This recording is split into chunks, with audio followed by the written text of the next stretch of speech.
Assalamualaikum warahmatullahi wabarakatuh, Bapak dosen yang kami hormati, kemudian teman-teman mahasiswa yang kami cintai. Perkenalkan kami dari kelompok 12 dengan anggota yang pertama Bayu Ahmad Riyadi dengan NIM 203111105, kemudian yang kedua adalah Lutfi Hidayati dengan NIM 203111135, ingin mempresentasikan ilmu kalam dengan judul Pemikiran Kalam Ulama Modern. Yang pertama adalah Muhammad Abduh, yang kedua Ahmad kan, yang ketiga adalah Muhammad Iqbal. Yang pertama adalah Syekh Muhammad Abduh. Riwayat singkat Muhammad Abduh. Syekh Muhammad Abduh nama lengkapnya Muhammad bin Abduh bin Hasan Khairullah, dilahirkan di desa Mahalat Nasr, Kabupaten Al-Buhairah, Mesir pada tahun 1849 Masehi. Mula-mula Abduh dikirim ayahnya ke Masjid Al-Ahmadi, tanpa belakangan tempat ini menjadi pusat kebudayaan selain Al-Azhar. Setelah 2 tahun di sana, ia memutuskan untuk kembali ke desanya dan bertani seperti saudara-saudara dan kerabatnya. Pada saat usia 16 tahun, ia dikawinkan. Atas dorongan dan bimbingan pamannya, Syekh Darwis, akhirnya ia menyelesaikan studinya. Kemudian ia melanjutkan studi di Al-Azhar pada bulan Februari 1866 dan selesai pada tahun 1877 dengan gelar Al-Alim. Abduh mulai mengajar di Al-Azhar, di Darul Ulum dan di rumahnya sendiri pada tahun 1899. Beliau wafat pada tanggal 11 Juli pada tahun 1905 di Alexandria. Setelah banyak mewarisi peninggalan berharga bagi generasi selanjutnya, pembaharuan dalam pemikiran keislaman serta perbaikan bidang politik dan ekonomi. Kemudian yang kedua adalah pemikiran kalam Muhammad Abduh. Kedudukan akal dan fungsi wahyu. Ada 2 pendapat persoalan pokok yang menjadi fokus utama pemikiran Muhammad Abduh. Yang pertama, membebaskan akal pikiran dari belenggu-belenggu taklid yang menghambat pengetahuan agama, yakni memahami langsung dari sumber pokok Al-Quran. Yang kedua, memperbaiki gaya bahasa Arab. Kemudian pemikiran Muhammad Abduh yang kedua adalah kebebasan manusia dan fatalisme. Bagi Muhammad Abduh, di samping mempunyai daya pikir, manusia juga mempunyai kebebasan memilih yang merupakan sifat dasar alami yang ada dalam diri manusia, namun tidak mempunyai kebebasan absolut. Kemudian C. Sifat-sifat Tuhan. Harun Nasution melihat bahwa Abduh cenderung kepada pendapat bahwa sifat termasuk esensi Tuhan walaupun tidak secara tegas mengatakannya. Kemudian D. Kehendak mutlak Tuhan. Tuhan tidak bersifat mutlak. Kemudian E. Keadilan Tuhan.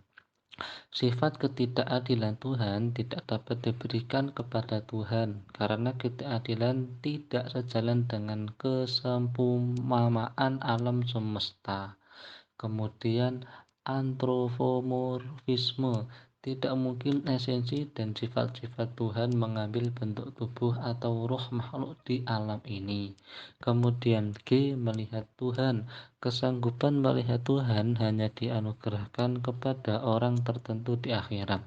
Kemudian yang terakhir adalah H.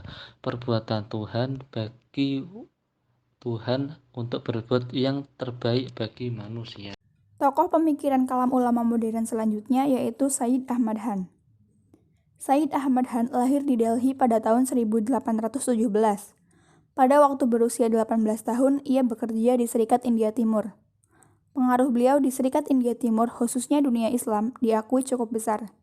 Beliau pengilham utama kebangkitan orang Islam di masa abad 19. Pada tahun 1855, ia pindah ke Bijnore. Di tempat itu, ia tetap mengarang buku-buku penting tentang Islam di India. Pada saat melihat keadaan rakyat Delhi, Sayyid Ahmad Han sempat berpikir untuk meninggalkan India menuju Mesir. Tapi ia sadar untuk memperjuangkan umat Islam India menjadi maju. Hingga akhir hayatnya, beliau selalu mementingkan pendidikan umat Islam India dan meninggal dunia pada tahun 1989. Pemikiran kalam Sayyid Ahmad Han. Yang pertama, kedudukan akal.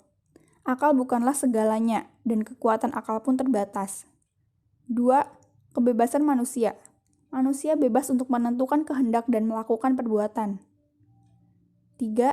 Ahmad Han menolak adanya taklid, percaya adanya hukum alam. Tokoh pemikiran kalam ulama modern yang ketiga yaitu Muhammad Iqbal. Muhammad Iqbal lahir di Sialkot pada tahun 1873. Beliau berasal dari keluarga kasta Brahmana Kashmir. Ayahnya bernama Nur Muhammad yang terkenal soleh dalam beragama. Guru pertama beliau adalah ayahnya sendiri. Kemudian beliau dimasukkan ke sebuah maktab untuk mempelajari Al-Quran. Setelah itu beliau dimasukkan ke Scottish Mission School di bawah bimbingan Mir Hasan. Beliau diberi pelajaran agama, bahasa Arab, dan bahasa Persia. Setelah menyelesaikan sekolahnya di Sialkot, beliau pergi ke Lahore, sebuah kota besar di India untuk melanjutkan belajarnya di Government College. Di situ ia bertemu dengan Thomas Arnold, seorang orientalis yang menjadi guru besar dalam bidang filsafat pada universitas tersebut.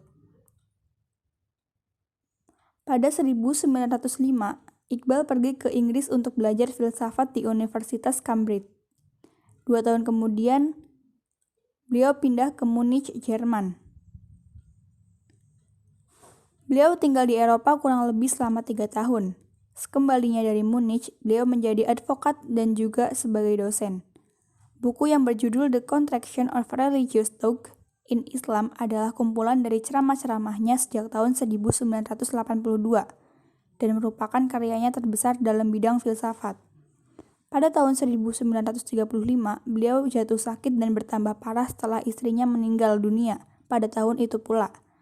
Dan beliau meninggal pada tanggal 20 April 1935. Pemikiran kalam Muhammad Iqbal. Yang pertama yaitu hakikat teologi. Secara umum ia melihat teologi sebagai ilmu yang berdimensi keimanan, mendasarkan pada esensi tauhid. Di dalamnya terdapat jiwa yang bergerak berupa persamaan, kesetiakawanan, dan kebebas merdekaan. Kedua, pembuktian Tuhan. Dalam pembuktian eksistensi Tuhan, Iqbal menolak argumen kosmologis maupun ontologis.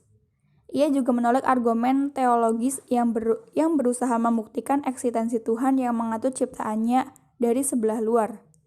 Walaupun demikian, ia menerima landasan teologis yang imanen atau tetap ada. Jadi Iqbal telah menafsirkan Tuhan yang imanen bagi alam.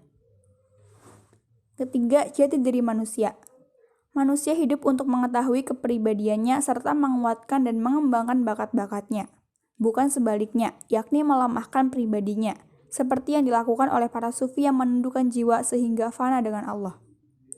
4. Dosa. Iqbal secara tegas menyatakan dalam seluruh kuliahnya bahwa Al-Quran menampilkan ajaran kebebasan ego manusia yang bersifat kreatif. Allah telah menyerahkan tanggung jawab yang penuh resiko ini, menunjukkan kepercayaannya yang besar pada manusia. Maka kewajiban manusia adalah membenarkan adanya kepercayaan ini. Namun pengakuan terhadap kemandirian manusia itu melibatkan pengakuan terhadap semua ketidaksempurnaan yang timbul dari keterbatasan kemandirian itu. Kelima, surga dan neraka. Surga dan neraka adalah keadaan, bukan tempat. Neraka menurut rumusan Al-Quran adalah api Allah yang menyala-nyala dan membumbung ke atas hati. Pernyataan yang menyakitkan mengenai kegagalan manusia, surga adalah kegembiraan karena mendapatkan kemenangan dalam mengatasi berbagai dorongan yang menuju kepada perpecahan. Tidak ada kutukan abadi dalam Islam. Neraka sebagaimana dijelaskan dalam Al-Quran bukanlah kawah tempat penyiksaan abadi yang disediakan Tuhan. Ia adalah pengalaman korektif yang dapat memperkeras ego sekali lagi agar lebih sensitif terhadap tiupan angin sejuk dan kemahamurahan Allah. Surga juga bukan merupakan tempat berlibur. Kehidupan itu hanya satu dan berkesinambungan. Mungkin sekian presentasi dari kelompok kami. Apabila terdapat kekurangan, kami mohon maaf. Wassalamualaikum warahmatullahi wabarakatuh.